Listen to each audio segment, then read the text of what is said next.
This is one we didn't play for the longest time, for a number of reasons. One, it was on a record that nobody bought, so it didn't seem like anybody was going to miss it if we didn't play it.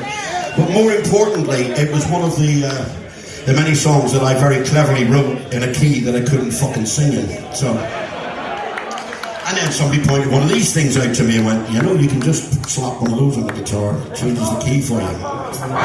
Fuck me, who knew? Anyway, so it's come back into the set, and like I said, nobody bought it, so we don't expect you to know it. We don't even expect you to like it, but that doesn't really matter because we fucking like it, so we're playing it. There you go. I love how that always gets a cheer. Here's one you're gonna think is shite. Yay! It's called Get a Life.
So I mentioned earlier that on the fucking floor.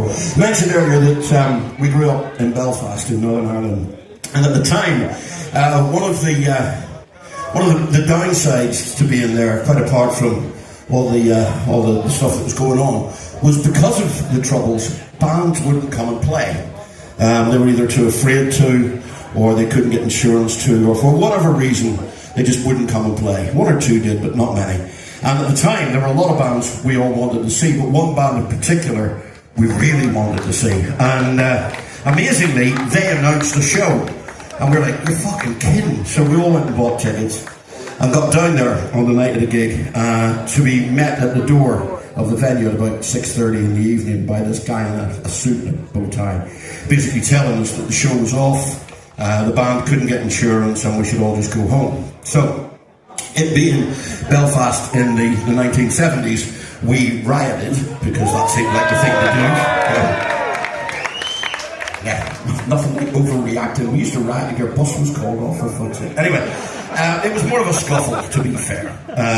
But then an astonishing thing happened. The band came out and started to talk to us.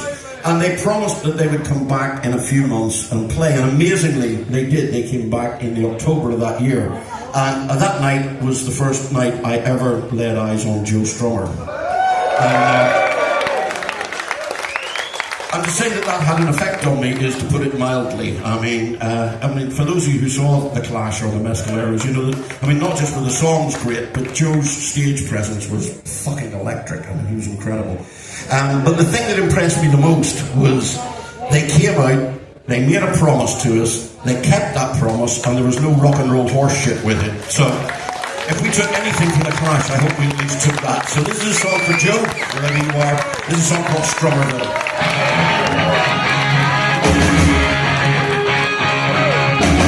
You lit a flame in my heart, and it was burning still, and every time we were shout, it still gets me I still see you there, on the stage you're jumping, I still see you there, with your every corner, divine inspiration, for a solid generation, divine inspiration.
probably see, well, those of you that are close enough to the front anyway, can probably see that Mr. McMorty here is sporting a vintage anti-Nazi League t-shirt.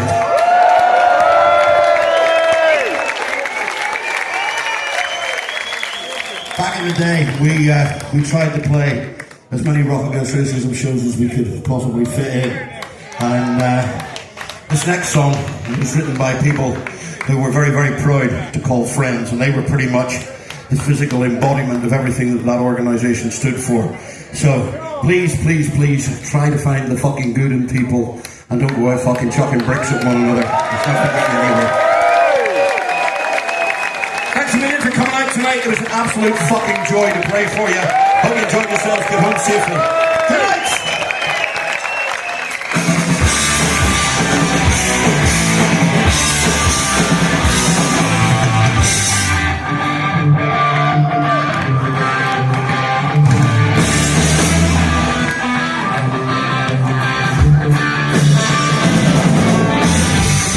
Just because you're nobody doesn't mean you're no good. Just because there's a reason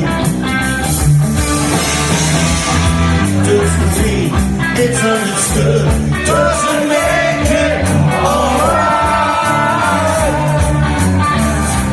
It doesn't make it alright.